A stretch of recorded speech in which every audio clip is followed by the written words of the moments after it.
လနဲ့ပုရုဇဉ်သီလမတူဘူးလို့ပြောချင်တယ်ပုရုဇဉ်ရဲ့သီလအကျိုးစီးပွားအတွက်အသက်ရှည်ဖို့အတွက်ဘေးကင်းဖို့အတွက်စောင့်ရှောက်တယ်ကိုယ်တိုင်ကယောဂတို့သီလနဲ့မပြည့်စုံသီလနဲ့ပြည့်စုံလို့တဲ့အရိယာတို့ရဲ့သီလမဟုတ်ရင်မခံပြန်ဘူးအဲ့ဒါလို့မခံဘူးဆိုလို့ရှိရင်ယောဂတို့ကိုယ်နဲ့နှုတ်မှာတော်ကြလုံနေတော်ကြမလုံဖြစ်သွားတယ်အရိယာတို့ကြတော့ဘယ်ကနေထိန်းတော်နဲ့မှန်ကန်တဲ့အယူဆမှန်ကန်တဲ့အကျင့်ဆိုတော့တမကပ္ပတမသင်္ကပ္ပကြောင့်တမဝါစာဖြစ်တယ်တမဝါစာကြောင့်တမကမ္မနာဖြစ်တယ်အဲ့ဒါလိုနည်းနဲ့ယောဂတို့ထိမ့်သိမ့်တဲ့အတွက်ကြောင့်အရိယာတို့ရဲ့သီလအမြဲတစေလုံခြုံတယ်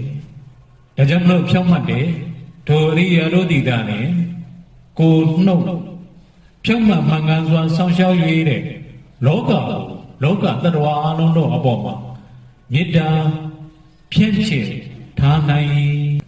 ယောဂတို့ကိုနှုတ်မလုံခြုံတဲ့သူကမေတ္တာဘယ်လိုပို့သီလမပြည့်စုံသူတကုတချင်းသူပစ္စည်းခိုးခြင်းဆိုတဲ့တရားတွေအပေါ်မှာ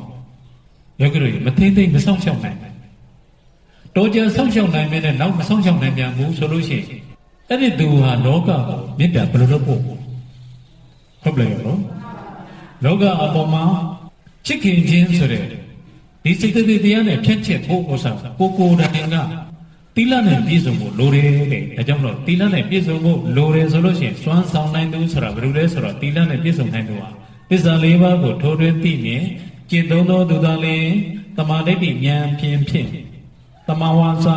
တမန်ကမ္မနာတို့ကိုကျင့်သုံး၍ကိုယ်နှုတ်ယောသားဖြောင့်မှန်ကျင့်သုံးသူကလည်းလောကသို့တဲ့မေတ္တာဖြန့်ချင်နိုင်စွမ်းရှိရ၏ဟုတ်လားယောဂဒါဆိုလို့ရှိရင်ယောဂဒီယဟန်နေရကိုယ်နဲ့နှုတ်ကိုထိမ့်သိမ့်နိုင်တယ်ပဲထား